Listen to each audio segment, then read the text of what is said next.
We have no study session for tonight, and so I call this meeting to order. If you're able to rise, please do so for the Pledge of Allegiance.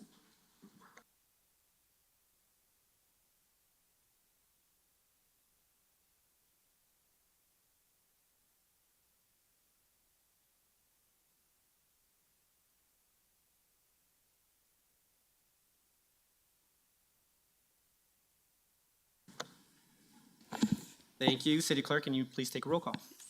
Member Anderson? Present. Member Newnenkamp? Present. Member Russell? Present. Mayor Pro Tem Ward? Present. Member Wink? Member Woodward? Present. We have 6 members present. The 1 member absent is Member Wink. And I'm present as well, so. I'm ahead of you. Thank you. Member Wink did let me know that she was not going to be in attendance tonight.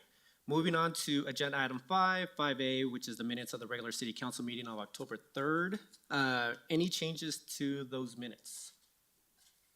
Seeing none, can I get a motion to approve? I move to approve the minutes from Monday, October 3rd.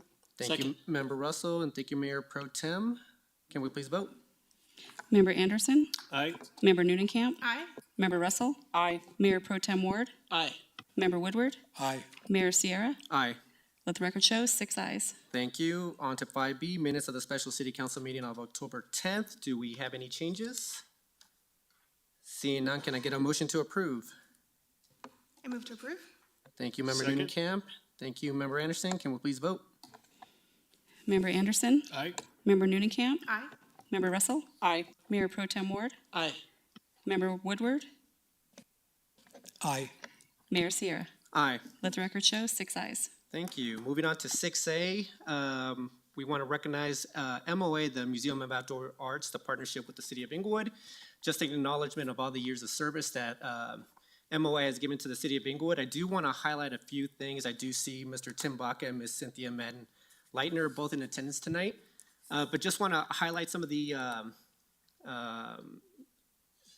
things that they have done for the city over the past 20 years.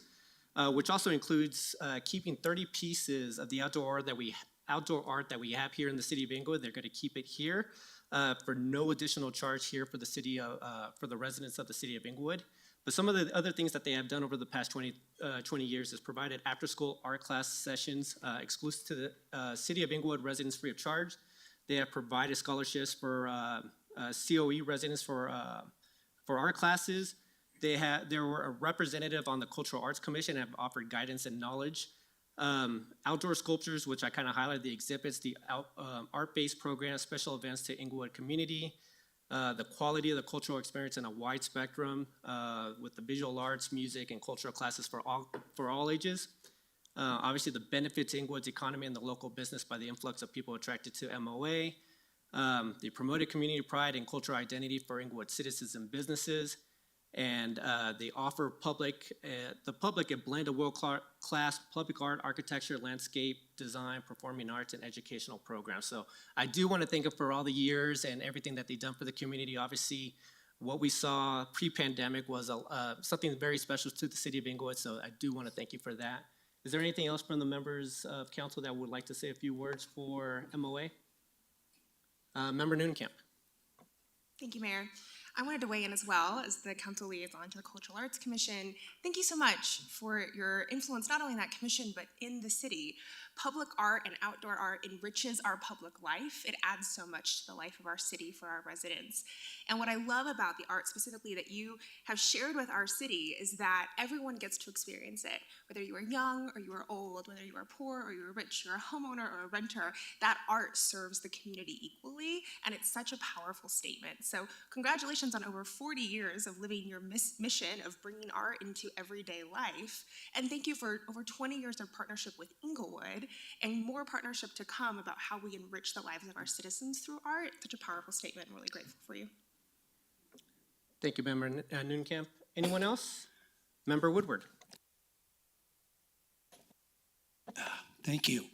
I would like to acknowledge also the over 20 years that you have dedicated and provided art in the city of Englewood. I believe over $4 million worth outside, and all the programming that's been done over the years. Also the different types of art programs, working with Englewood Arts and Englewood, with the children in Englewood.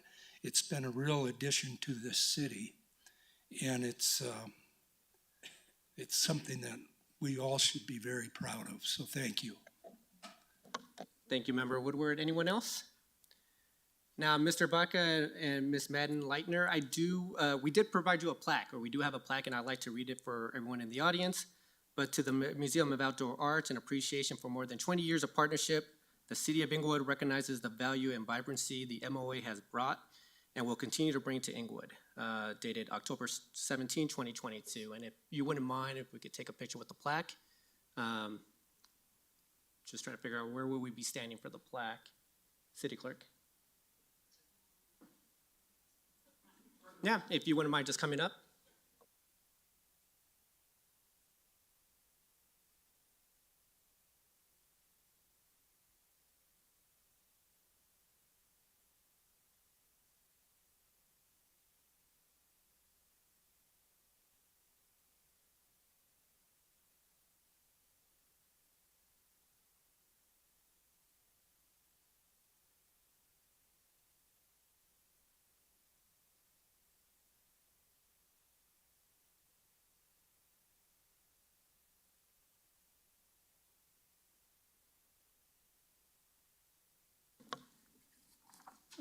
And moving on to the next agenda item, it's 6B, recognition of the Citizens Planning School graduates. We have Director of Community Development, Brad Power, here to say a few words. Good evening, Mayor, members of council. Brad Power, Director of the Community Development Department. Last week, we concluded our third annual Citizens Planning School, and we're here tonight to recognize the participants, the residents and business people in this community that took part over the course of the last 5 weeks. Really great group of folks this fall. We had several really interesting, stimulating discussions and presentations, and even a tour of the community. So I hope that they give you good reports in terms of their experience. We certainly heard that. We enjoyed doing this class.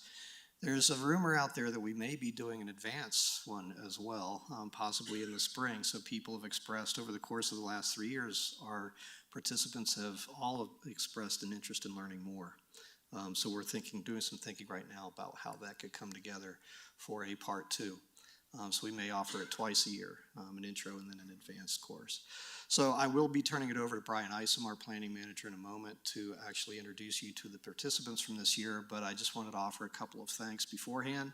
Our entire planning team participated in the school this year, so that includes our planners, Brooke Bell, John Voberl, Eric Sampson, and our newest arrival is Ryan Herring, who started about 3 or so weeks ago.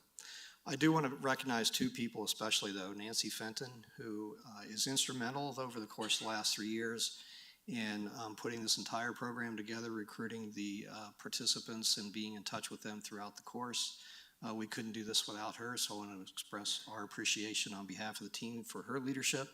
And then, of course, Brian Isom, this was his first opportunity to do the planning school with us, or the Citizens Planning School with us. In his new role as planning manager, he did a great job as our lead instructor. He was with them for the entire course. And so I do want to turn it over to Brian, and he'll take it the rest of the way. Thank you.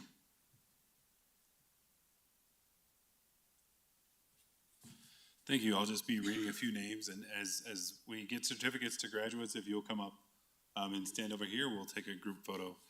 But I also wanted to thank Brad, because out of our surveys, he's had the most popular class that we taught out of the whole semester. So first is Dana Liebert.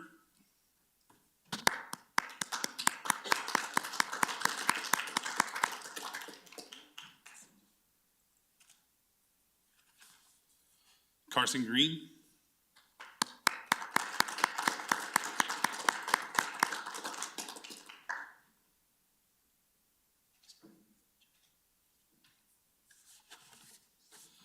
Nicole Flounders.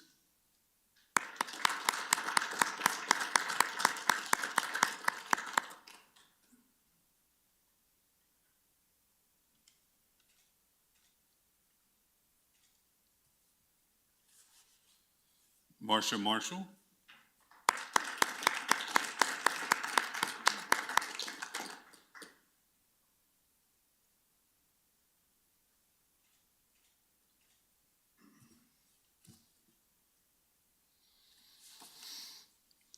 Robin Dickinson.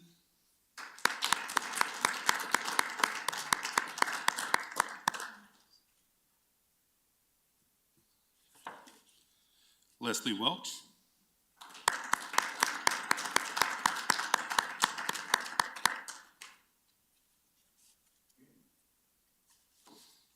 Brian Verbeck.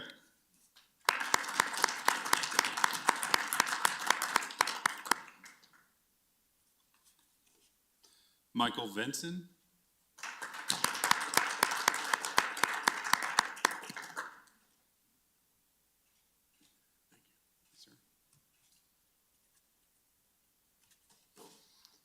Joseph Trujillo.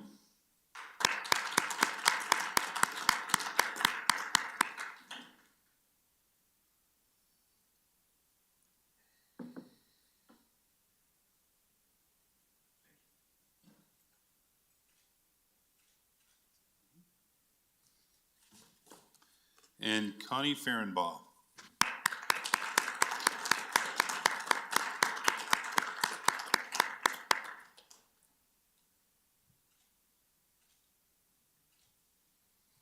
I think that got everybody that's here tonight. Congratulations to the graduates of the Citizen Academy. I think we're now going to take a photo op. Is that right? Should we do 2 rows? On 1 row? I'll come up as well, so.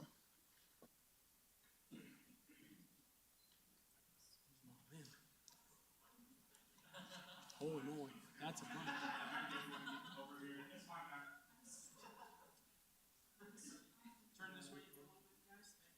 Come on, Brian.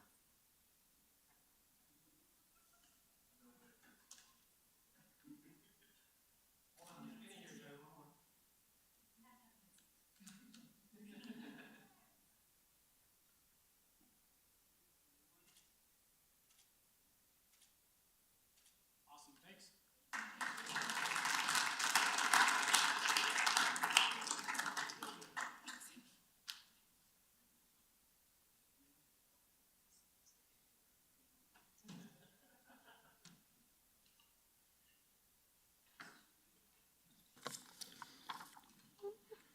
We're moving on now to agenda item 7, is recognition of scheduled public comment.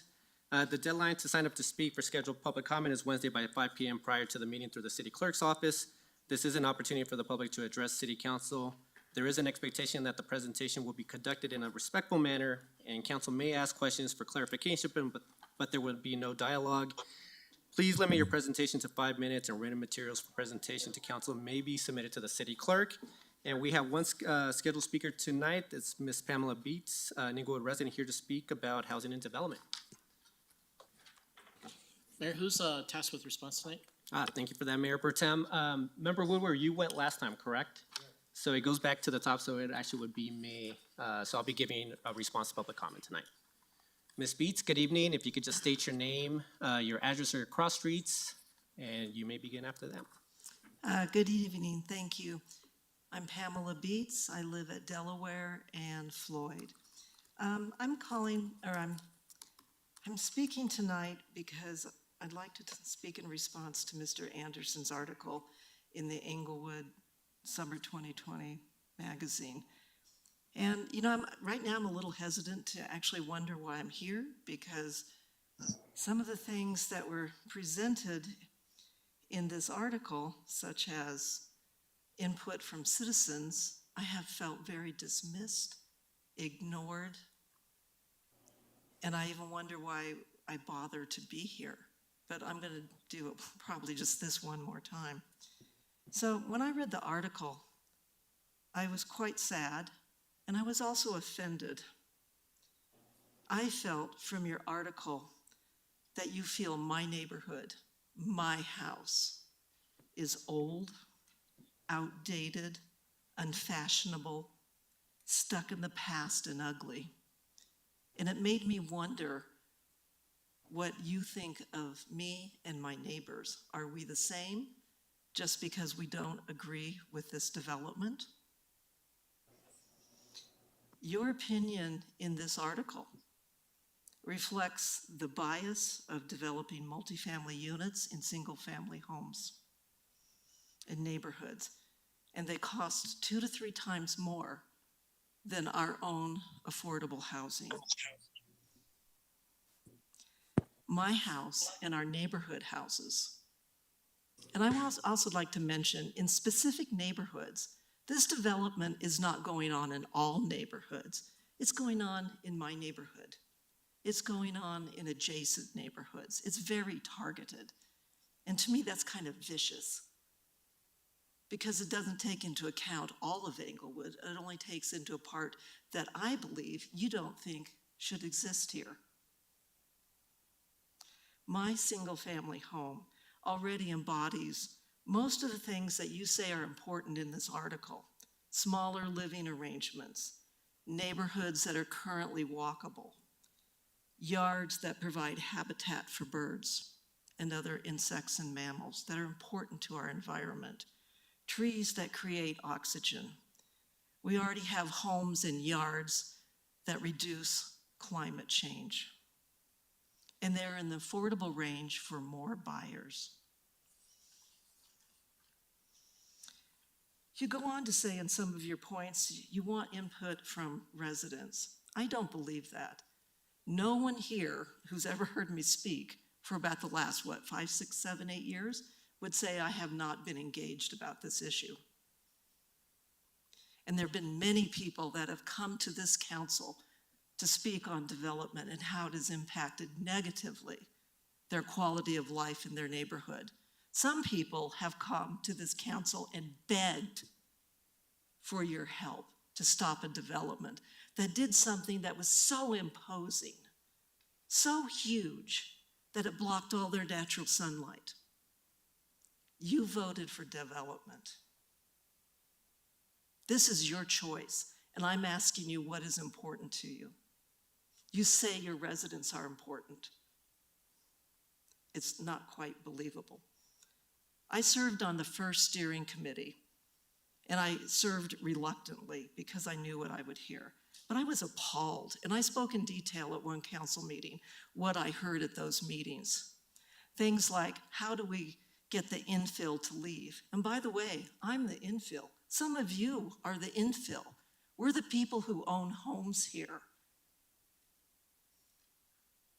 And trying to find a way to make us leave so our property can be developed. Because I value privacy, space around me, supporting the environment with living plants, appreciating and preserving the architecture of the city, doesn't mean I'm stuck in the past. It does not mean my neighbor is stuck in the past. It does not mean my neighborhood is stuck in the past. It means I look to a future that values and supports a beautiful, historic city, intact, not changed by imposing offensive architecture. I believe in a city that supports our environmental necessities, because these are becoming necessities. Ms. Beets, can you just finish with your last thought? Some of those necessities are trees and gardens and preserving the affordable homes that currently exist. Thank you for letting me finish. Ms. Beets, thank you very much for coming to speak tonight. Any questions for members of council? Member Anderson. Ms. Beets, what article are you referring to? You said the summer of 2020, but I don't think I wrote for that. 2022. 2022, okay, thank Would you. you like me to read the points? I would love that, actually, if that's acceptable. If we could, since you're responding specifically to my article, I would like Okay. the public to be aware of what points you're responding to. Go ahead, Ms. Beets. Okay, point 1, no neighborhood should be subject to rapid, radical change, and no neighborhood should be frozen in time. Incremental adaptation to changing world is the way forward. I disagree with that. It is in the community's best interest to adopt policies that employ the decisions of average people to meet the community's policy aims. I doubt many people who've been before this council would agree with that. I certainly don't. There's talking about ADU, which I did not mention, and every member of the community should have a voice in the Code Next process. It finishes with, we need to hear from you. Our development codes needs to be workable for all citizens of Englewood. I disagree with how you live that. Ms. Beets, thank you. Any other questions for members of council? Seeing none, Ms. Beets, thank you very much for your comments tonight. Thank you.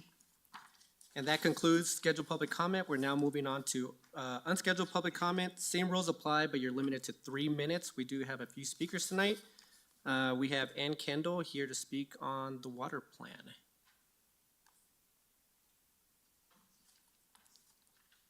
Good evening, Ms. Kendall. If you could just state your name and your address or your cross streets. Hi, my name is Ann Kendall. My cross streets are Vine Street and Dartmouth, and I've been an Englewood resident for more than 20 years.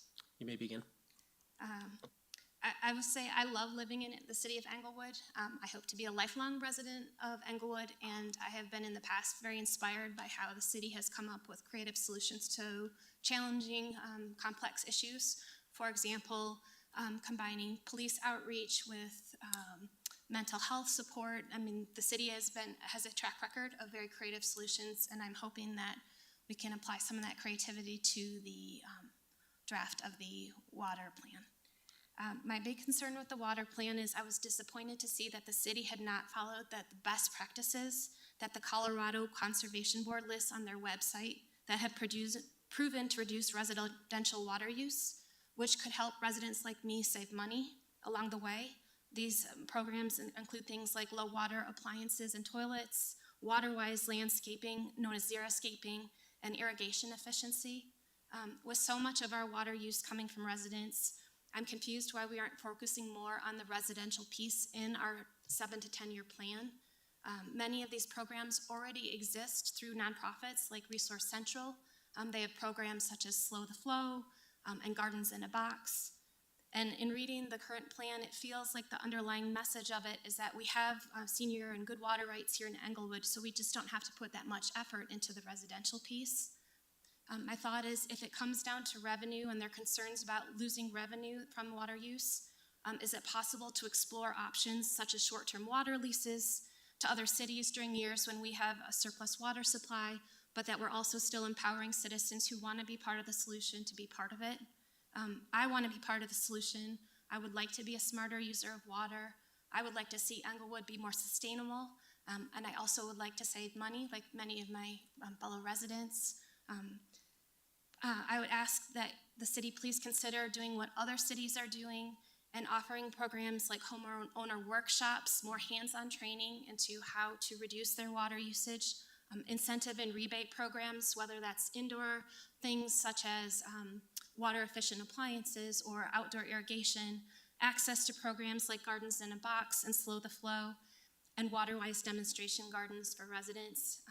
And finally, again, I just want to share that I do love living in Englewood and appreciate having the opportunity to share my concerns with you tonight. Thank you. Thank you very much for your words tonight, Ms. Kendall. Any comments from council? Member Nunekamp. Thank you, Mayor. Thank you so much for being here and for your Chelsea. comments. I have a question for our staff in relation to that. I know that Garden in a Box is actually part of our strategic plan this year to investigate for residential water conservation. Do we have an update on the status of that investigation? Yes, so Ms. England, our sustainability coordinator, has been working with a graduate student, and they're actually planning a study session on December 5th that will be about the turf replacement program that's coming down from the state that we have about 1.5 years to prepare for, as well as Garden in the Box. So that's going to come up in about 1.5 months. Okay, so a couple things coming up soon. Thank you so much. Any further comments? Member Woodward. Yes, I'm in total agreement with you that we should be looking at those types of things. And I'm hopeful that our Sustainability Commission has Point of order. It's time for questions. Yeah, just any, a question. Sorry I'm about that, sorry, I have Member a Wood. comment. Okay. So, any further questions from council?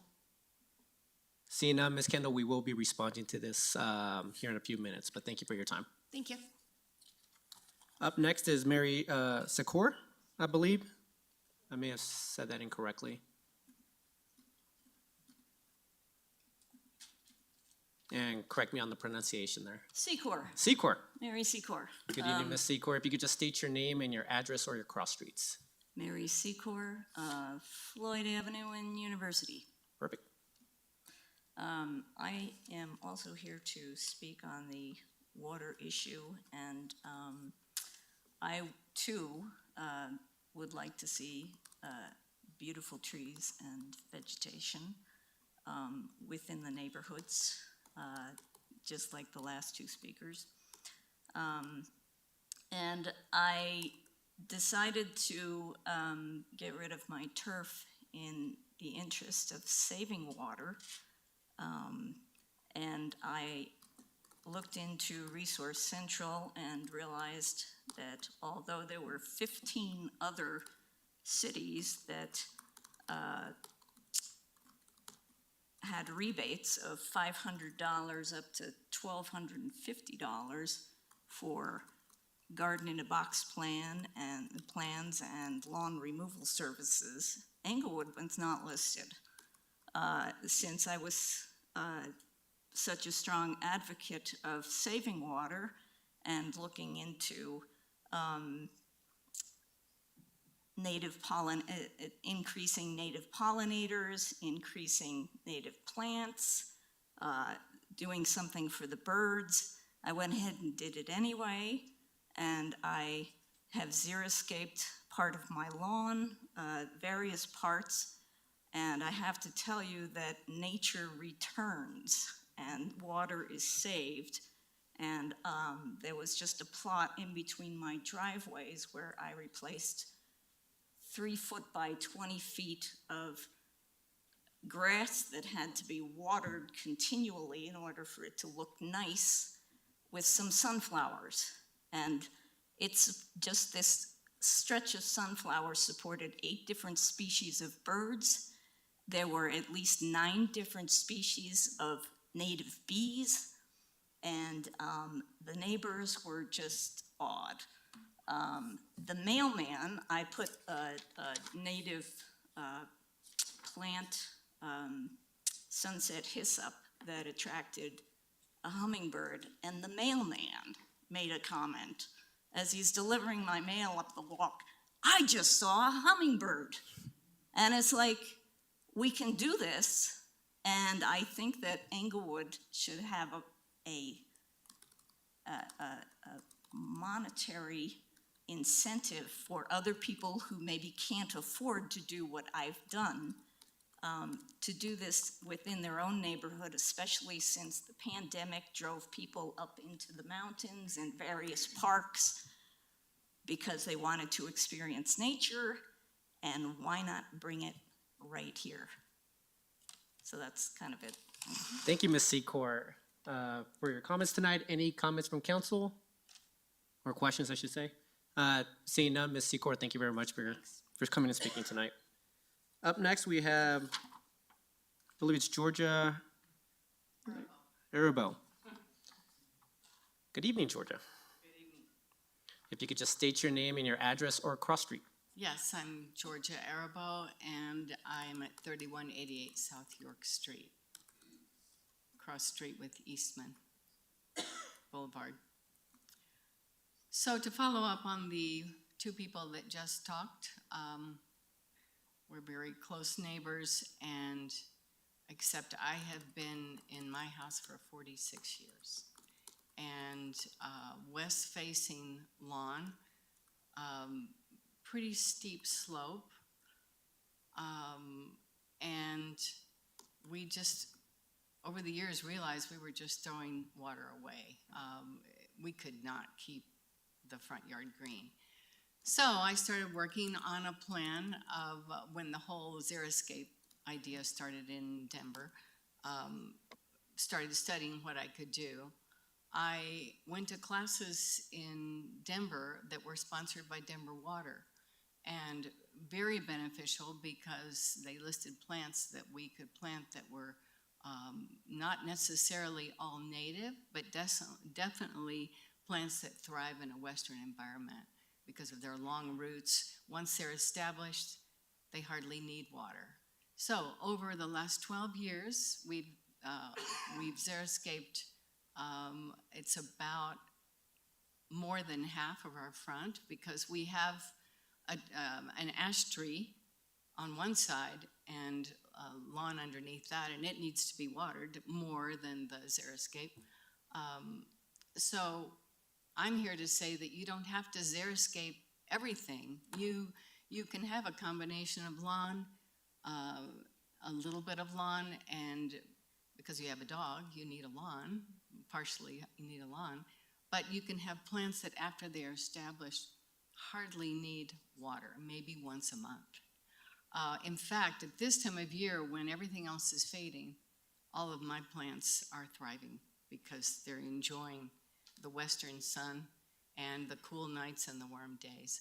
So I would also like to see Englewood come up with incentives for this kind of planting.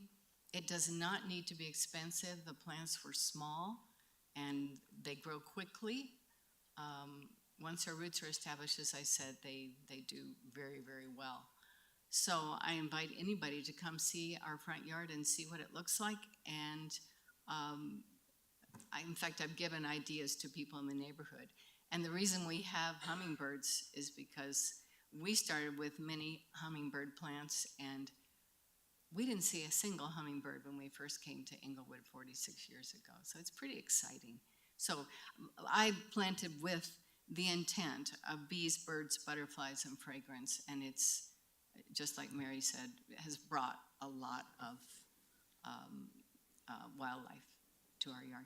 So thank you for listening. Thank you, Ms. Arabo. Thank you very much for speaking tonight. Any comments or any questions from council? Seeing none, thank you very much for your time. Up next, Ms. Dana Liebert, I should say. I hear about the water plan. You're the person that comes to mind, so I'm happy that you're on the agenda tonight. I'm not the only one. And if you could just state your name and your address or cross streets, and then you may begin. Sure. Dana Liebert, my cross streets are South Clarkson and Yale. So I'm also going to speak about the water plan. And I just want to say first that what other people have said about the value of turf replacement, I think it really speaks to the need for education and workshops about it. I'm really happy to hear that the city's exploring working with Resource Central. But education in the form of workshops is a crucial part of that being successful. So, in its nearly $9 million budget, Englewood's water efficiency plan focuses on infrastructure improvements and municipal water efficiency, all really good things. Yet it offers virtually no programs to improve water efficiency for the largest segment of water users, residents. And I won't go through the cost-effective water conservation tools that other cities are doing that our water plan's not including because other people have mentioned them. But our water plan, it's not clear that it actually is aiming for residents to reduce their water use. It says in the plan that this may be due to a demographic shift with more development for multi-family housing. So the water plan acknowledges that a reduction in Englewood's per capita water demands will allow Englewood's existing water supplies to serve more growth and may lower or eliminate costs to develop new water supplies or infrastructure. I think this is one of the most key points, and it's why other cities invest in residential efficiency. It's because it's fiscally responsible to invest in order to not need to acquire more water and expand infrastructure. I'm concerned that the plan isn't accurately basing its projections on what Englewood's population growth is going to be. We're on the cusp of a lot of development, and the forecasts are based on a general estimate for Arapahoe County for a period of 35 years. I think it's important to use Englewood's projections for the next 7 years. And the issue is about growing within our water means so that we don't need to expand infrastructure. as many cities have had to because their growth outpaced their Ms. water capacity. Ms. Liebert, is there anything else? Final words? Thank you very much for your time tonight. Any comments, or excuse me, any questions? Seeing none, thank you very much for your time tonight. And we have one more speaker. It's Lisa Shea, here to also speak about the water plan. Good evening, Ms. Shea. If you could just state your name and your address or cross streets. My name is Lisa Shea. My cross streets are also Yale and Clarkson. I am new to Englewood. I've been a resident here for about 6 months. My husband and I, we built a home in Englewood, and we love Englewood. But right now, what we're struggling to do is adhere to the requirements of the landscaping, the zoning, the landscaping. And I think a lot of that has to do with the water plan. And what that plan really says is that you have to have so many trees, lawn, turf, all this kind of thing. And it doesn't really focus. There is one sentence in there that says, yes, we believe in xeriscaping, blah, blah, blah, blah, blah. But there's nothing that, when you actually go through those calculations and you figure out, I need 6 trees in my front yard that are 2.5-inch diameter. To me, that just doesn't speak to conservation. And what we're trying to do with a water plan is conserve water. Each and every resident, we know it has to start with the residents. And when I took a brief reading of the water plan today, because my neighbor was nice enough to text me and say, hey, we need some participation in this, and we need some input. So, of course, I read it pretty quickly. And there's a couple of things that just kind of came up in my mind was there's certain things that you're trying to do, trying to get this 6% reduction in water by the year 2029. Now, to do that, it sounds to me like the money is being allocated just towards what are called foundational activities. And those are metering, monitoring, loss mitigation, right? So really, to me, that plan, all it's saying is that we're gonna go out and fix the infrastructure, but we're not gonna educate people. We're not gonna put any restrictions on people for watering their lawns and doing that kind of thing. We're just gonna fix the infrastructure, and that's going to fix where we've got leaks in the system, so we're gonna recap that 6%. And it's also, I see, these big buildings going up, so we have less irrigated landscape that's gonna happen because we're packing in as many buildings as we possibly can and having these multi-family dwellings. So to me, that's kind of also a reduction in water. So we're not really doing anything to say this is how we're going to reduce water. We're just saying we can capture water through it. And then the other two things were that we don't limit when we can water the lawns, which I thought was interesting to read in the plan, like what time of day. Obviously, we shouldn't be putting all this water on grasses in the middle of the day when it's 105 degrees outside. We should be limiting that to when, that's it. Ms. Shea, thank you. I didn't think I'd be that long. No, Ms. Shea, thank you very much for your time tonight. Any questions from council? Seeing none, Ms. Shea, thank you again. And that concludes unscheduled public comment. Since I'm getting the response, I'll just give a quick response, but I believe Director Van Rye, you may be able to speak to the water plan a little bit better than I can, so I'll probably defer to you or to Assistant City Manager Tim Dodd.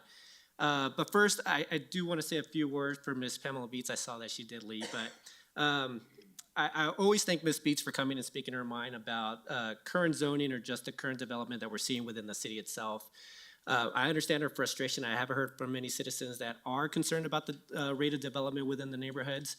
But a few things that I do want to say about that, or at least 3 things, is just one, this city council does want to hear this feedback. We are currently going through a Codex redevelopment plan, which could potentially discuss the zoning of basically residential zoning across the city. This council has not made any changes to zoning, nor have any previous councils. I believe the zoning that Ms. Beets is in currently, it's been R2 R2A, that's been in place since I believe 1965, and I may have to check my math on it, but it's been in place for quite a while, which does allow multifamily development. But again, this council has not made any changes to that, but we will be discussing that over the next few months. And a new Unified Development Plan may go in place by early 2023, but we do want to hear her feedback. She spoke to the steering committee that she was a part of. This council, as well as the previous council, put a steering committee in place so we can get feedback from members of the public. And that's a portion of it. Obviously, you could always reach out to us if you do have any concerns. We always listen with an open ear, and we'll continue to have those conversations with members of the public as we move forward with the Unified Development Plan. As well as Ms. Kendall, Ms. Accor, Ms. Arabo, and, Ms. Liebert and Ms. Shea, thank you very much for coming and speaking to the water plan. I'm actually going to defer to Director Peter Van Rye. And Peter, if you want to go ahead and just state your name and your role here with the city and kind of speak to some of the concerns that members of the public have had. Yes, Peter Van Rye, I'm the Director of Utilities in South Platte Renew. Thank you, Mayor. I appreciate everyone's feedback. Actually, the water efficiency plan is out for public review and comment right now. I believe the comment closes tomorrow. It's been under a 60-day comment. So this is actually how the process is supposed to work. So just a little bit of history. This plan hasn't been updated since 2013. And we discovered this because we were trying to secure some grants for some projects through Bureau of Rec. And what we found out is we couldn't secure those grants because our water efficiency plan was out of date. And so we subsequently got a grant from CWSCB for $20,000 to update our water efficiency plan, which is the draft that we've presented that's out for public review right now, review and comment. It's good to hear the feedback that the education component was probably something that was not as focused on as we should. I think we can easily revise the plan to incorporate that. If we're looking at including additional programs in the future that have a financial impact to rates, then we need to understand how that fits into the models. Because we do have our financial models, but it's something we can absolutely evaluate as we move forward. I think the main reason why you see the plan is so infrastructure based is our biggest problem from a water efficiency, the ability to quantify it is the fact that 1,200 plus or minus accounts are still flat rate. So they're not metered. So you just run as much water through those on a monthly basis without any disincentive to doing that. And so we're unique in the sense that most cities removed all their flat rates many years ago, and we're still working on that program. I've been talking about for the last couple of years. It becomes one of those things that seems very simple. You install a meter and then you start metering these properties. What happens then is a lot of these properties have a lead service line, and so then you can't just cut a meter into it because then you got to deal with the lead service line issue. And so if you have 1,200 lead service line issues, potentially, because they are old installations, that's $12 million. So all of a sudden, just trying to get off of flat rates turns into a much larger challenge, which is why it connects to the WIFIA program, which got us $19 million in low interest loans to be able to help address that issue. So it's all interrelated. So it's hard for us to quantify our per capita usage when you can't control so much of it through the flat rate. I mean, we can do a gross calculation of it, but what it doesn't allow us to figure out is where the water loss actually is. So that's why the plan is significantly focused on those large effects via infrastructure. It's not to say that we shouldn't incorporate a number of the comments that have been provided tonight. I think providing more education on how to install xeric or install grass or high efficiency irrigation, all those kinds of things. Those are all aspects that we can, when we take the feedback back, we can look at how we incorporate it and then move forward with a final plan that we bring to council. Thank you, Mr. Van Rye. Assistant City Manager, is there anything that you want to add to this? Yes, thank you, Mayor. Just wanted to add a few of the things that the Sustainability Commission has been working on, thinking about, and these are all things that are, again, I mentioned briefly a few minutes ago, but they're all in our strategic plan. So one is just a water efficiency policy for city facilities. Another is looking towards this turf replacement grant program. So this was actually something that was created by legislation in the last legislative cycle that would allow for a voluntary turf replacement program. And so we have a graduate student who's essentially investigating what the mechanics of that would be. More information is going to be released this spring. I think it's the beginning of 2024 is when those grants are actually available. Just overall work, planning, encouraging native and low water plantings. And then the Garden in the Box program, again, is something that our intern this summer and our sustainability coordinator have been researching and also plan to present to council an idea or a plan around it on December 5th. Thank you, Assistant City Manager Dodd. I am on board with a lot of the ideas that I heard from members of the public tonight. I know that Ms. Kendall also talked about the short-term water leases. It's something that I believe that we've discussed with the city manager. I've discussed with the city manager in the past. But the education piece, the xeriscaping resource center, I know Ms. Liebert has also talked a little bit about just more native plants as well to kind of help with that. But I am in favor of looking at all different options, and I do appreciate members of the public bringing a lot of these. We received a lot of emails today on the topic, so I'm very happy to read through all of them and see what other ideas are out there. But I do appreciate the members of the public coming out tonight. I'll open it up for any questions or any comments from members of the public, or excuse me, members of council. Member Russell. Thank you. I do have a question because I've lived in Englewood for quite a while. And years ago, we did go through water rationing, not necessarily because we needed to, because of the priority water rights, and I'm not saying that we take advantage of that. But what happened during that time, and when people get educated, they conserved water so well that the water plant couldn't afford to run anymore. And so fees went up substantially. So I do believe that there's a balance that we need to consider. So I would just want us to keep that in mind too when we're looking at the sustainability of everything. And I do think a lot of people conserve and a lot of people like lawns that are green. So I totally understand that.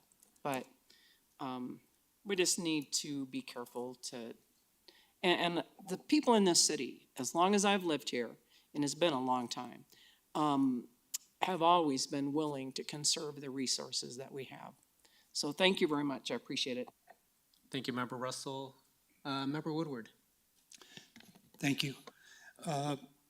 Yeah, on the 1,200 switchovers from the flat rate to metered, one of the requirements, as I recall, is when a house sold, that if it was on a metered, it had to be, or if it was on a flat rate, it had to be changed to a meter. Have we been doing that in recent years? That is our current practice, is when we get notification of a sale, then we require the installation of a meter. Where it can become a challenge is when that meter is identified on a lead service line. And so then it becomes a much bigger project because you can't just cut the lead service line and stick a meter in. You have to replace it from the main to the house, which is why some of the houses there, we actually have a queue of houses that are eligible to be switched to a meter, but we haven't addressed the lead service line piece, because the issue with lead service line is the service line is actually the homeowners. And so at that point in time, we'd be going to that homeowner and saying, here's an $8,000 project for you that's probably not in your budget to replace this line so that we can install this meter. Those are the programmatic aspects that we're working through to try to help accomplish the challenge of removing all the lead service lines in the community. but also ensuring that we use federal funds where available, and we create a situation where it doesn't create an undue burden on our customers that they can't budget in program. I guess, I think we've missed a real opportunity with the real estate market that we just went through with all these inflated prices. As I recall in the past, the way we did that, or the way we handled it, was prior to the closing. I mean, if your house had to be switched, the brokers, the real estate brokers knew it. And either the buyer or seller was going to have to pay for it. And in this case, certainly in the past, up until June of this year, the seller would have jumped right up and paid for it. $8,000 would have been nothing over the inflated price of the home. Member Woodward, do you mind if I stop you there? Can we keep this to just comments and any council requests for staff? Yeah, the other thing is I just want to really make sure that before December 5th, if this is coming, that this has been brought to the Sustainability Commission and that they've gone over it. And, you know, I'd love to share with them some of the comments in the emails that I received today. So they're looking at those things too, because I think those opportunities are there. And it has been before the Sustainability Commission. Okay. The draft has. So we'll go back and incorporate all this feedback, that's the public comment, and then we'll update the plan based on that comment, and then reissue a final form for adoption. Okay, thank you. And if I can add one other thing, we do currently lease excess water. We do that already. So we are able to we're able to generate a revenue off of that. However, in our long-term planning, we factor in the use as growth develops over time. And so we have scenario plans that look at all this. And so just that one question that came up about leasing, we do take advantage of that. Thank you, Director. Member Anderson? Well, I don't have any comments on the water efficiency plan, but I wanted to respond to Ms. Beets' comments as well, so if we're ready for that. Anybody else want to comment on water plan? If not, Member Anderson, go ahead. I will say on that I was at the Sustainability Commission last week, and they did have a long discussion on that and have comments that they've provided to be incorporated into that plan. But I did want, since Ms. Beets did directly mention my article, and I'm thankful that she read some of it as well, I wanted to respond just a little bit to some of her comments. And if you're listening out there, Ms. Beets, thank you so much for coming. I did really mean that every citizen should have a voice in the process, and so I'm glad that you are using your voice, and I really meant that when I said that in the article, so thank you for coming. And also, I live in a single-family home, so I don't have anything against people who live in single-family homes. I think that's an important part of our community. But part of the reason I wrote that article is because I believe that we have created an environment, a development environment, that largely excludes people in poverty from having a place to live in our community. There are just very few places they can afford to live. And I don't think that's an accident. It's exactly what you would expect the outcome of our development code to be. I'll give just a couple of examples. First, our occupancy requirement essentially outlaws roommate situations. Since the limits is 2 adults and their children, it's virtually illegal to have a roommate situation in Englewood, which is a common way that people can come together to afford a place to live. Single room occupancies used to be legal in Englewood. Now they're illegal in most of the city, and virtually the process is so onerous that they're functionally illegal everywhere. Likewise with ADUs, they're technically allowed, but the requirements are so onerous that hardly anybody is able to overcome those. That's just 3 examples of how our development, we have made it illegal or onerous for the market to provide affordable housing in the community. And there's lots more examples where that came from, of how our code is written in such a way that it has created exactly the environment you live, where if you aren't up to a really strong income level, we simply have no place for you in our community. I don't know what the outcome of the Codenext project will be, but I think we have a shared responsibility, a moral responsibility really, to make Englewood the kind of place where people from a broad range of income levels can afford to live. And that's a discussion I think we need to have as a community as a whole. So I appreciate Ms. Beets coming, and I'm looking forward to this discussion in coming weeks. Thank you, Member Anderson. Anyone else? Seeing none, thank you very much for the speakers for coming to speak tonight. With that, we now conclude public comment, and we are now moving on to agenda item 9. It looks like we have 3 items to pull tonight. It's 9A1, 9A3, and 9C1. Any others? Seeing none, can I get a motion to approve 9A2 and 4, 9B1 through 7, 9C2 through 4? So moved. Thank you, Member Noonan-Camp. Can I get a second? Second. Thank you, Member Anderson. Can we please vote? Member Anderson? Aye. Member Noonan-Camp? Aye. Member Russell? Aye. Mayor Pro Tem Ward? Aye. Member Woodward? Aye. Mayor Sierra? Aye. You got 6 ayes. Thank you. Moving on to 9A1, I believe it's Member Russell. She has a comment for Assistant City Attorney McDermott. Thank you. So my question is on this, is it constitutional currently to carry open carry anywhere in the city unless there's something that prohibits that? Thank you for that question, Member Russell. For open carry, that's a little bit more of a complicated issue. I mean, this is specifically this ordinance is specific to mirror what the new Colorado statute is. So would it be constitutional to prohibit open carry? Is that? Right. And I mean, this ordinance is about open carry, right? It's not about Absolutely. concealed carry. Absolutely. Okay, so, yeah, I mean, we're not violating anyone's constitutional rights by limiting that. That's our current understanding. Of course, should the Supreme Court or there be any kind of legal action on that, our view may change, but based off of this would not be a violation of constitutional law as it's currently understood. Okay, and so once we implement this, it'll always apply to every election unless we would repeal it. That's correct. Okay, thank you. You're welcome. Thank you. Any further questions from council? Mayor Pro Tem. Sorry, just a little clarification on Member Russell's question. I think I understand what she was asking.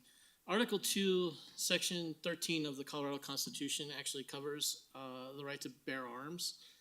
And it speaks to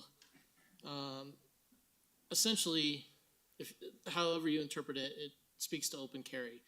But there have been a number of subsequent state Supreme Court rulings on the subject of home rule, which have eroded that Colorado constitutional right under the provisions of home rule to allow municipalities to exercise their law enforcement and home rule authority to restrict open carry in home rule municipalities. So can I ask, so does that mean then that if the state does not allow a home rule municipality to do that, we can't do that? I'm not sure I understand that particular question. If the state was to declare it a matter of statewide concern that open carry was allowed, that would effectively, as I understand it, revoke the city's home rule authority. But the opposite is what's occurring here. The state has passed legislation which restricts the open carry of firearms near polling locations or ballot boxes. Right, so I guess the bottom line, and I guess that is ultimately my question, is as a home rule municipality, you're saying that the Colorado Supreme Court ruled that home rule municipalities cannot do that? No, I'm saying that according to the Supreme Court, from what I understand, home rule municipalities can exercise their authority to restrict the possession or carry of firearms, despite the fact that it's carved in as a constitutional right in our Constitution. There's been a series of Supreme Court cases that have clarified that particular right. Okay, so that's helpful, but we're doing this because to mirror state law. That's correct, yes. Okay, all right, thank you, I appreciate that. I do have one further question. Go if I ahead, may. Mayor Pro Tem. We have written up some other changes in this law, not just the ballot box. As I read the way it's marked up, there have been some structural changes, as well as some clarification of locations other than ballot boxes where we are prohibiting open carry as a municipality. So I guess my question is it actually necessary for us to put this in our municipal code, given that state law has provided for restricting open carry in other places, or in these specific locations? Thank you for the question. So yes, state law does prohibit this now. It's a question of whether or not we think it's a matter of statewide concern because we are a home rule city. That's why we want to mirror state law to avoid any questions or ambiguities going forward and to be consistent with the intent of this Colorado statute. Okay, so that gets back to Member Russell's question in this case.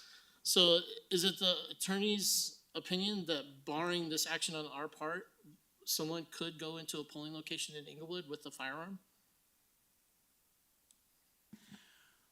We want to ensure that we are being consistent with what the state regulations are on this. It's possible, and we don't want to run into an issue where there is a question of whether or not this is in fact prohibited or not under our local ordinances. Okay, I think that informs my decision. Thank you. Any further questions from council? Member Anderson. What are the consequences for us in reality if this if we don't pass this? The state law still applies, right? Thank you for the question. I mean, that's our interpretation. We just want to ensure and enshrine that to make sure that there isn't any question about that. I mean, ultimately, we're trying to ensure that voters aren't intimidated at the ballot box, and we want to avoid any issue along those lines.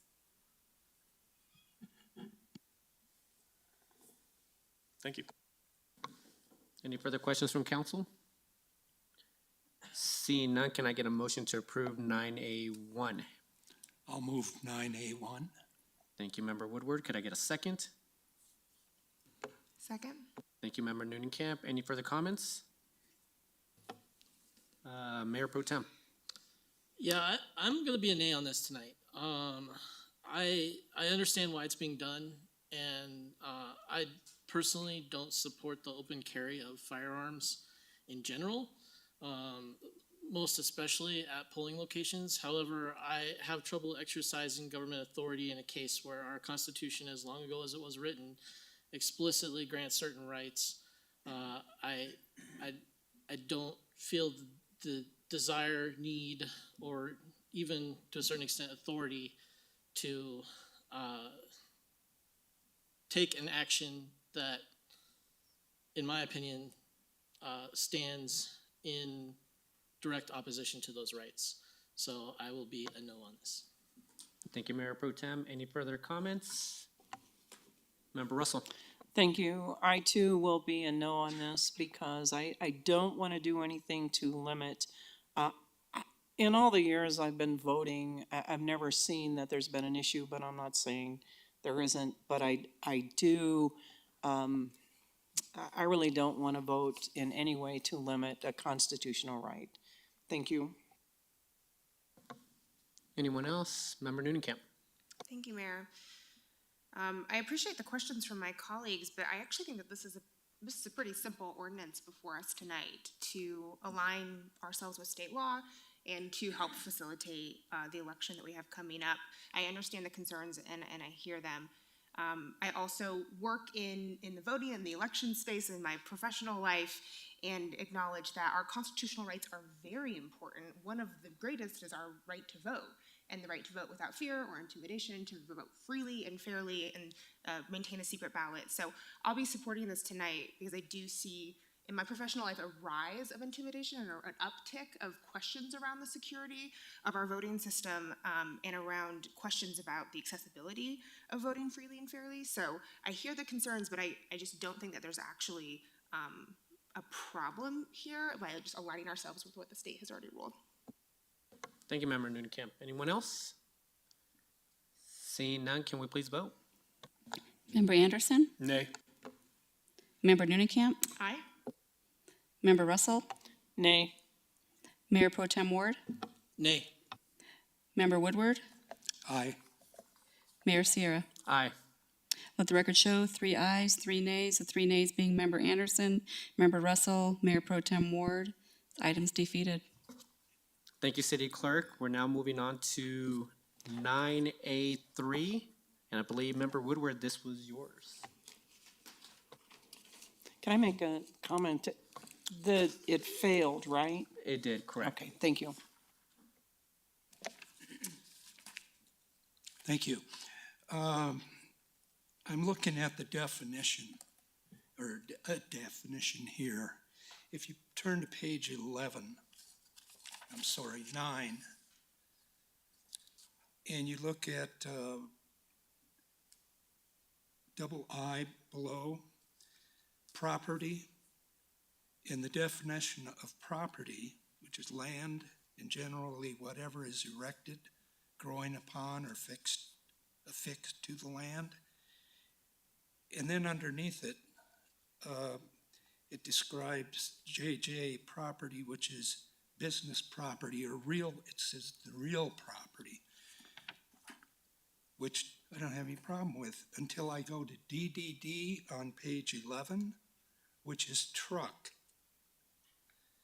And it says any motor vehicle equipped with a body designed to carry property, which means that if my truck is designed to carry the land and my house in its bed, that's okay. So there's a problem there that I see by definition. So I'm proposing, and I had brought this up to the assistant attorney, regarding adding 2 words, which is in DDD between the words carry property. And those 2 words would be material, comma, tangible property.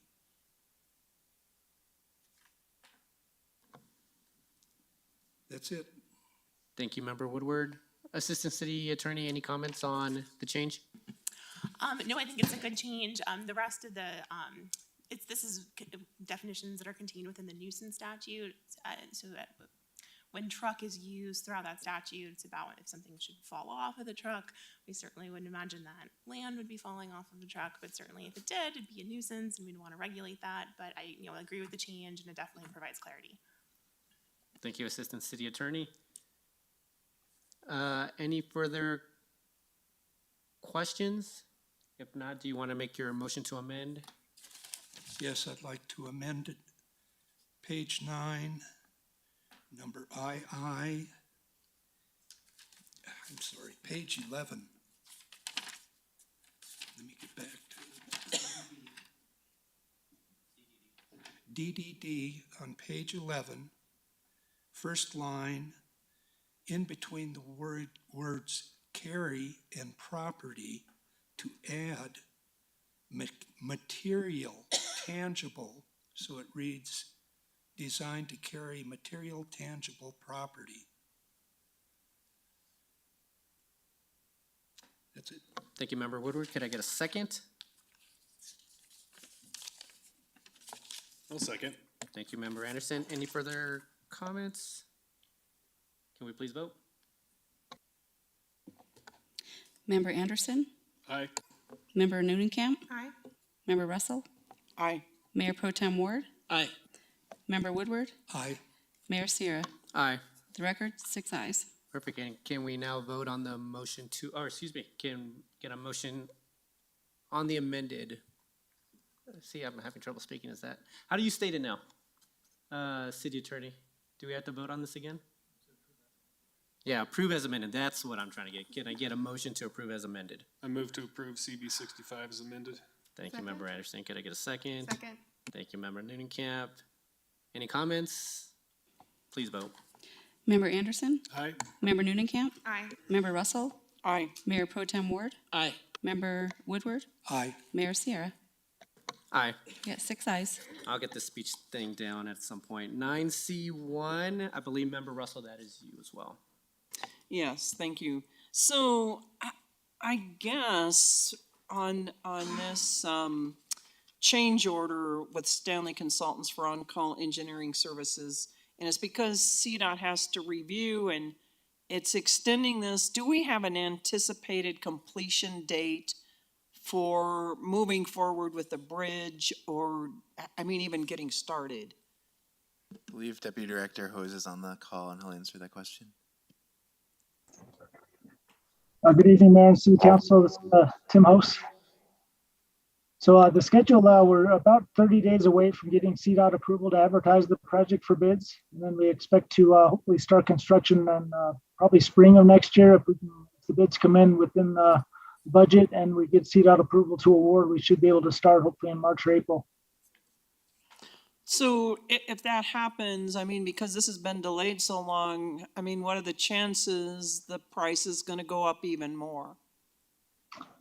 So that is a risk we take there, depending on the market there. We kind of see things leveling out a little bit. So we're hoping the bids will come in a little bit more reasonable here. We're waiting a little longer and we should be able to get hopefully a little better bid. But that is something we won't know until we get the bids, but we're right now, based on the estimates, we think we'll be right within the budget we have available. Okay, thank you very much. I appreciate that. Thank you, Member Russell. Any further questions? Seeing none, can I get a motion to approve 9C1? I move to approve 9C1. Thank you, Member Russell. Could I get a second? Second. Thank you, Member Anderson. Any further comments? Can we please vote? Member Anderson? Aye. Member Noonan-Camp? Aye. Member Russell? Aye. Mayor Pro Tem Ward? Aye. Member Woodward? Aye. Mayor Sierra? Aye. Let the record show 6 ayes. Thank you. Are we good to move forward? All right, looks like we're good. So there is no public hearing items for tonight. Moving on to resolution and motions. 11C1 Englewood Downtown Development Authority 2023 budget. We have the Executive Director of the EDDA, Hillary Portela, here to possibly speak on a few items. I'm not sure if there's anything to present though. I'm just here if you have any questions. Perfect. Any questions from members of council on the EDDA budget? Seeing none, can I get a motion to approve 11C1? I'll move 11C1. Thank you, Member Woodward. Could I get a second? Second. Thank you, Member Noonan-Camp. Any further comments? I'll say a few words, Ms. Portel. Thank you very much for all that you've done for the EDDA, and thank you for putting together the budget, especially with everything that's been going on the past few months, and keeping members of the EDDA as well as council up to date on those changes and putting together a proud budget, or a budget that I could be proud of. So thank you so much for the work on that. And with that, can we please vote? Member Anderson? Aye. Member Noonan-Camp? Aye. Member Russell? Aye. Mayor Pro Tem Ward? Aye. Member Woodward? Aye. Mayor Sierra? Aye. Let the record show 6 ayes. Thank you. Moving on to 11C2, Professional Services Agreement with Jacobs Engineering Group. We have the Director of, we got Director Van Rye here with South Lighting Utilities. enough. Thank you. Go ahead, Director Van Rye. Is my presentation up? Oh, no, wait. Is my presentation up in here? All right. Might after this.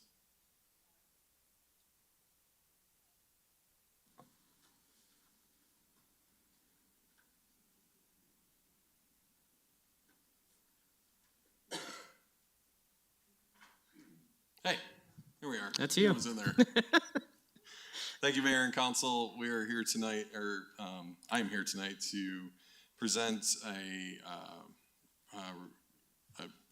request for council approval of a contract for services to perform the design phase of the city ditch piping project. So this is phase one.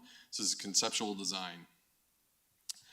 So as an overview, we issued the RFP for this project in July of this year. Again, what we've talked about this a number of times, but this is to close the open channel sections of City Ditch between Chatfield and the Allen plant to get us a direct connection year-round to the Allen plant in a pipe system. This first phase is really conceptual. It's understanding the preliminary design, it's alignment design, it's understanding the property and environmental issues with the project, as well as survey and understanding the conveyance aspects of the project. We anticipate that phase 1 to be done by June of 2023. If you remember, one of the main reasons why we're taking on this project is these are the main reasons. So taste, odor, and hardness is one of the biggest reasons, but also sustainability. We have a closed system, so it's a more efficient system.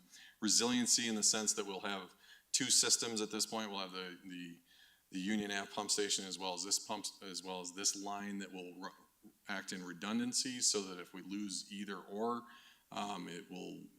it creates that resiliency, so we have a backup system. Safety, so that there's not some kind of contaminant or issue with the open channel sections of the ditch to the water supply, and then ultimately reduce capital investment in that pumping systems that we need to continually, not just the capital investment, but the O&M costs associated with that.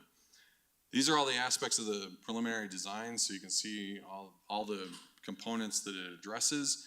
The one that I'll point out the most is alignment and community outreach. So you're aware there has been some input from some of the historical groups relative to this.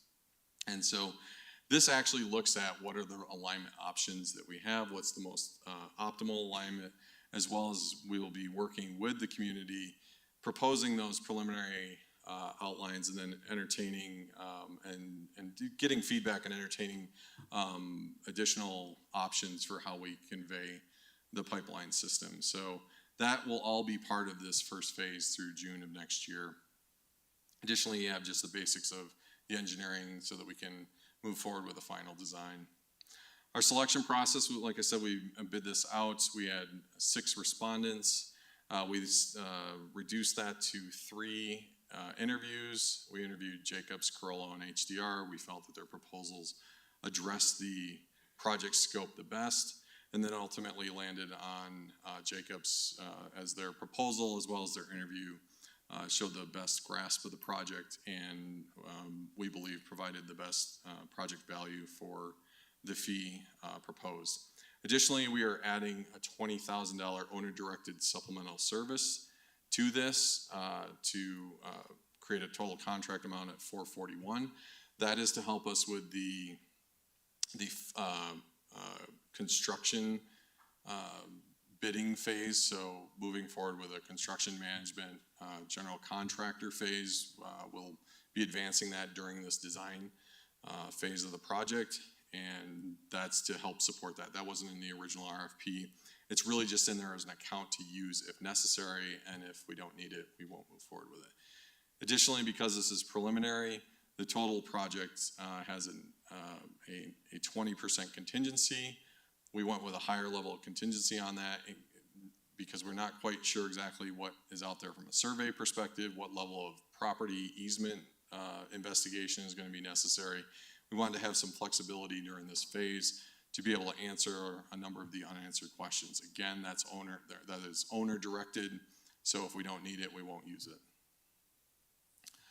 So with that, I will open it up to any questions. Thank you, Director. Any questions from council? Member Russell. Thank you. So the taste of the water.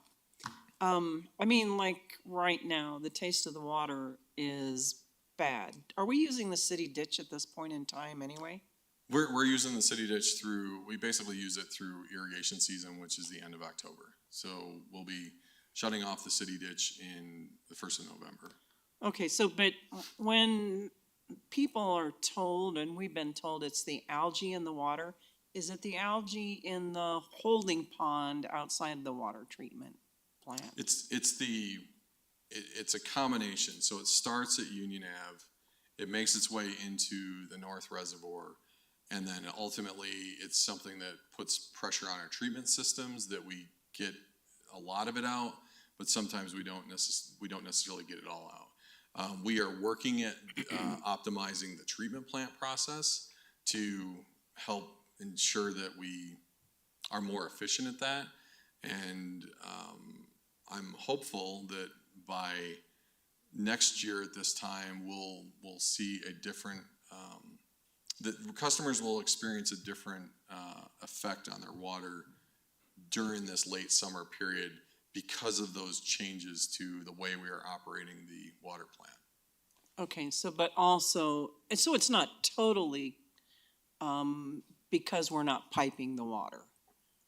No, what City Ditch does is a significant part of that algae issue comes from that Union Ave, because we draw so much water from Union Ave. Even when we're pulling City Ditch water in the summer, we're pulling water from Union Avenue. And if you've been around the Platte Trail in the summer, late summer, you know the Platte is not, you know, it's pretty low and there's a lot of algae.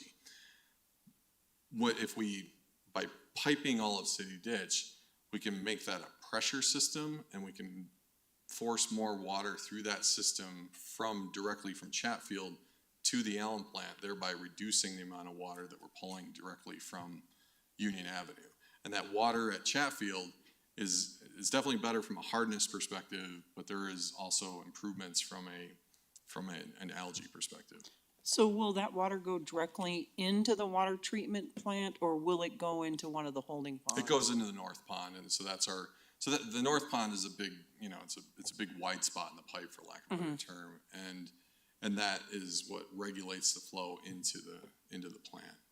Now, we've also identified potential improvements in that North Pond because we feel like there are some short circuiting of the water, so it's not making its way all the way through. It short circuits from outlet to inlet, and by adding, you'll see in the relatively near future a project that will either install a curtain wall or will change that outfall point to help lengthen the time that's in that pond. Okay, thank you very much. Thank you, Member Russell. Member Woodward? Thank you. I think the other thing that, as I understand it, in enclosing the city ditch, piping it all the way, we eliminate the areas that are open and consequently have urban pollution. And that ought to make quite a difference, I would think, right there, and certainly in hardness and in taste. So I'm really looking forward to getting this thing. That is correct. There are elements of the ditch where there's street runoff that goes right into the ditch, and that's right into our source water supply, and it does create a source water impact. You are correct. Yep. Thank you. Any further questions? Member Anderson? Thank you, Director Van Rye. You mentioned that we could create a pressure system with that once the city ditch is enclosed. Does that require additional pumps or equipment, or will it just be pressure since it's coming from pressure of Chatfield? How does that work? It's the second one. So Okay. it'll rely on the Water elevation of the water in Chatfield to force the water. So it's that pressure head just from the standing water. Thank you. Anything else? Seeing none, can I get a motion to approve 11C2? I move to approve 11C2. Thank you, Member Noonan-Kemp. Could I get a second? I'll second it. Thank you, Member Woodward. Any further comments? Member Noonan-Kemp. I just want to say, thank you for bringing this before us. We've been talking about it for a long time, and I consider the quality of our water and the security of our water one of the highest priorities of this council. So excited to see this project move forward, excited about the other improvements, and let's go. Thank you. Anyone else? Member Anderson? Yeah, thank you. We have been talking about this for a long time, but I'm always, these things sometimes seem years and years off. And what I love about what the water department has been doing is just a real high focus on execution. You say you're going to do these improvements, and then here comes the engineering contract. So thank you for following through and making this stuff happen, and thanks to the whole team and everybody. Thank you, Member Anderson. Any other comments? Seeing none, can we please vote? Member Anderson? Aye. Member Newnenkamp? Aye. Member Russell? Aye. Mayor Pro Tem Ward? Aye. Member Woodward? Aye. Mayor Sierra? Aye. Let the record show 6 ayes. Thank you, Director Van Rye, for Thank coming you.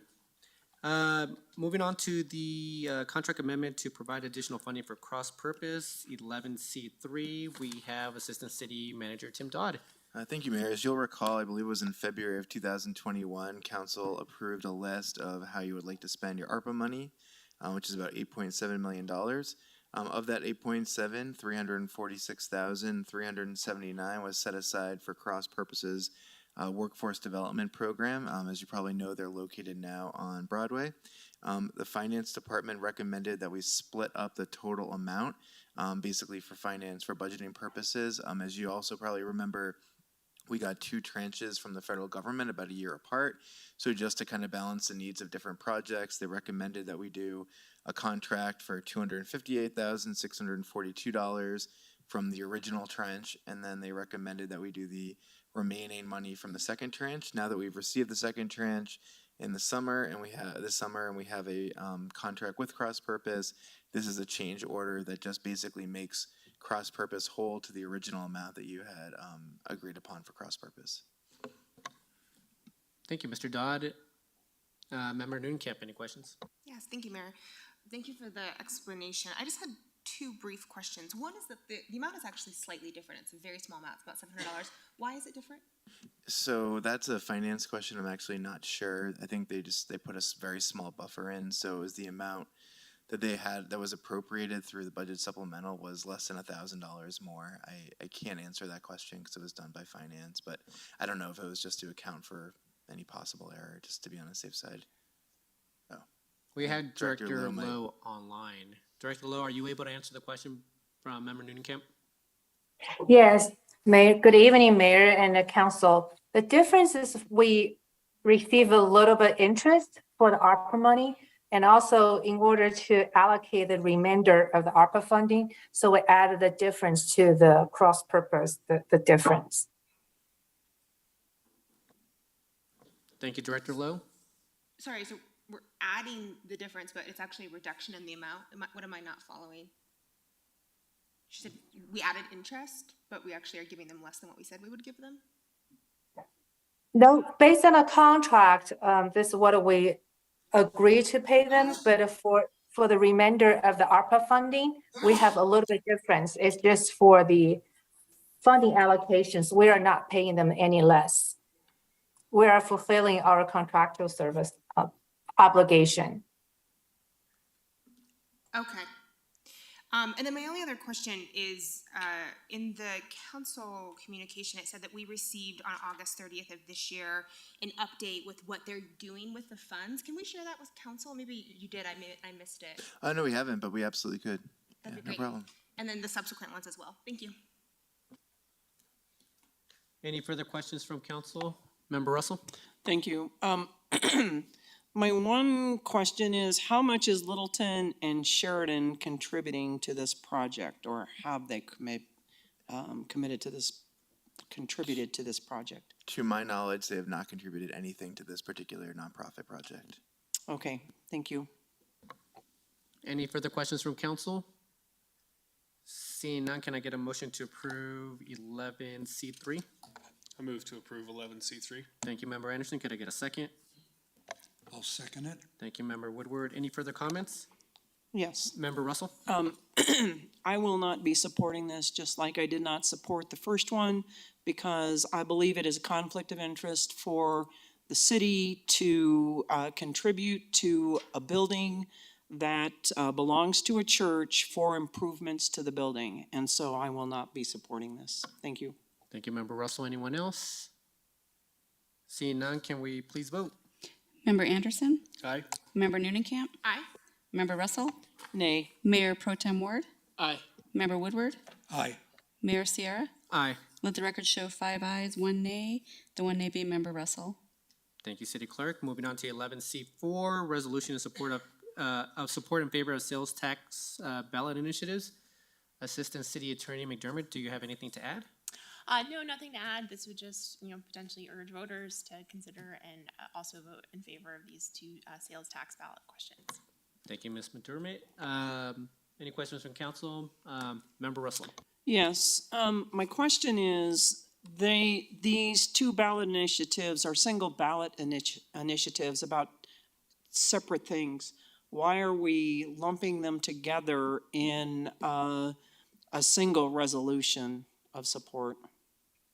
Do we not need two resolutions?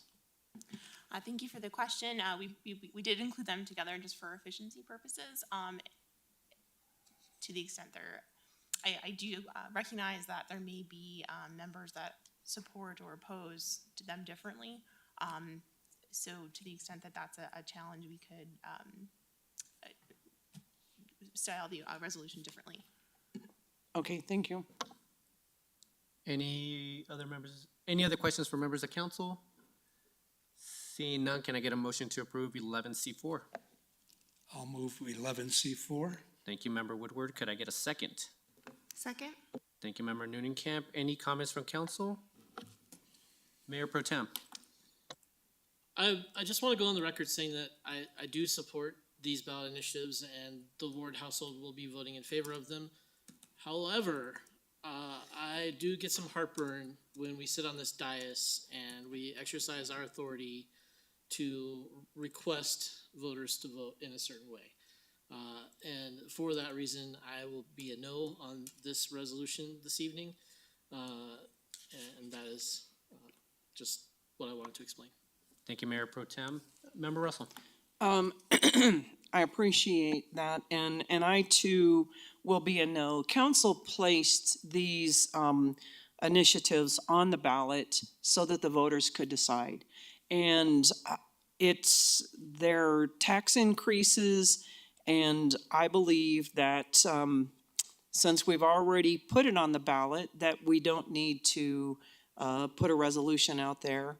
I have a lot of heartburn because if these go down, and the resolution has been supported by most of the council, that seems to me like it would be a message to council that this isn't wise. I'm telling you right now, inflation is about ready to take off.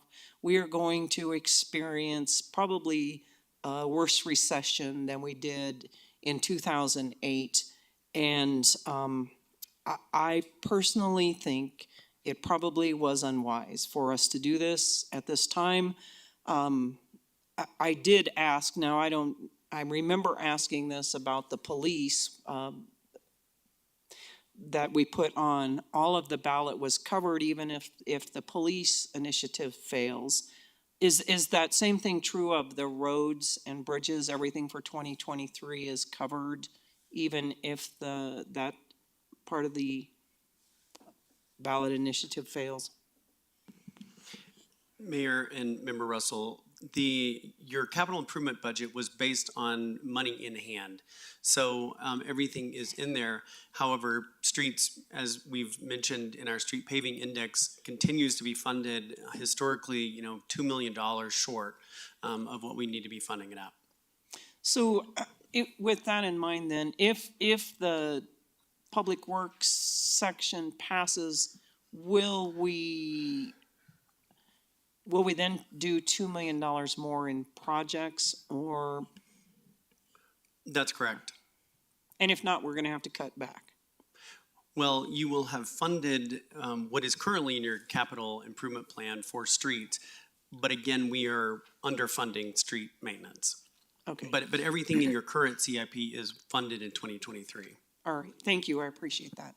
So, thank you. I will not be supporting it. Thank you. Thank you, Member Russell. Anyone else? Member Anderson. Thank you, Mayor. I'm also not going to be supporting this, though I am supportive of the ballot the tax initiatives. And I think the situation we're in is that we know that the citizens prioritize these improvements from our community survey that we recently got back. Streets and public safety were very high on that list. If the message I will take away, if the citizens vote these tax initiatives down, is that we need to figure out a way to cut the budget to make these things priorities still in coming years. So I'm hopeful that they'll pass. But I do want to hear the voice of the citizens on this one, and I'll be in my individual capacity encouraging my neighbors to support it, but I'm not going to support the initiative tonight. Member Noonekamp. Thank you. I hear the concerns of my colleagues and share some of, their questions and concerns. But the reason that I'm going to be a yes vote on this tonight is that I think that we're the ones who put it on the ballot, and it's incumbent upon us to explain to the voters why we put it on the ballot, to explain our reasoning, to share why we think it's a good idea. There's no one else who's going to do that for us. And to Member Anderson's excellent point, we did receive in the data and the polling that we did that voters supported these when they were informed about what they did and why they were on the ballot. And right now, I'm not sure that there's another avenue to explain to voters, why are these on the ballot? What is the importance of them? And I think that this resolution is one way we can do that. It's one way that the city and the council can speak to the community and say, this is, if you're reading the resolution, this is why we've done it. We haven't raised our sales tax in almost 35 years. And by passing the resolution, we can communicate that. We can say why we think it's a good idea, why we put it on the ballot. So in addition to my colleagues, I'll be voting yes, but then also or voting yes in November, and then also tonight, because I think that this is a helpful voter education tool. Thank you, Member Noonekamp. Mayor Pro Tem. I just have to ask Member Noonekamp, do you honestly believe that a voter who doesn't know why we were putting this on the ballot is going to read our resolution? Mayor, may I respond? Go ahead, Member Noonekamp. Thank you. I think that if we pass it, if it were to pass, and it was something that we wanted to share out with the community in our own individual capacities and say, we passed this resolution, I'd encourage you to read it, here's the information that's included in it. I do think that voters would read it if we pointed them to it, which passing it is one way we can do that. Anything else, Mayor Pro Tem? That's all I got, thank you. I'll say a few words. I will be voting to approve this tonight. But actually, I think I may ask council to make a motion to table this. And the reason why I state this is that this was, we don't have a full council tonight. There's 7 of us. We're missing 1 tonight. In order to get this on the agenda, we did have the support of the majority of council to get this on tonight. Without 7, this, from just reading, it's 3-3, so it wouldn't pass.